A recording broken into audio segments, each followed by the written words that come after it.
السلام علیکم ورحمۃ اللہ وبرکاتہ۔ سوال یہ پوچھا گیا کہ کلیپنگ کرنا کیسا؟ آج کل اکثر سیمینارز میں اور سیرامنی میں، یہاں تک کہ بعض مذہبی فنکشنز میں بھی کلیپنگ کی جاتی ہے، تو کیا یہ جائز ہے؟ تو اس حوالے سے گزارش یہ ہے کہ تالی بجانا یعنی کلیپنگ کرنا شرعاً ممنوع ہے۔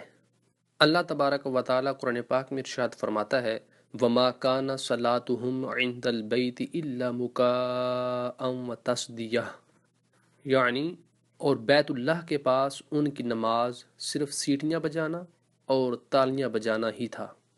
اس آیت کی تفسیر میں علماء نے لکھا کہ تالی بجانا کفار قریش کی عبادت تھی، اور تفسیر قرطبی میں لکھا ہے وَذَلِكَ كُلُّهُ مُنْكَرٌ يَتَنَزَّهُ عَنْ مِثْلِهِ الْعُقَلَاء، یعنی یہ سارے کام تالی بجانا، سیٹی بجانا ناپسندیدہ ہیں، ذی شعور آدمی ان جیسے کاموں سے اجتناب ہی کرتے ہیں۔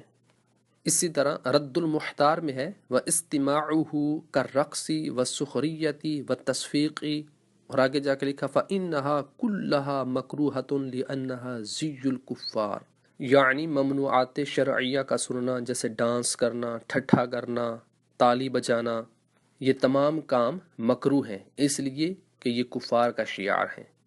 لہٰذا مسلمانوں کو یہ زیبا نہیں دیتا کہ وہ یہ کلیپنگ جیسے بیہودہ کام کرے، اور بالخصوص مذہبی تہوار میں یہ کلیپنگ کرنے کی ممانعت اور بھی زیادہ سخت ہوگی۔ ھذا ما ظہر لی واللہ ورسولہ اعلم بالصواب۔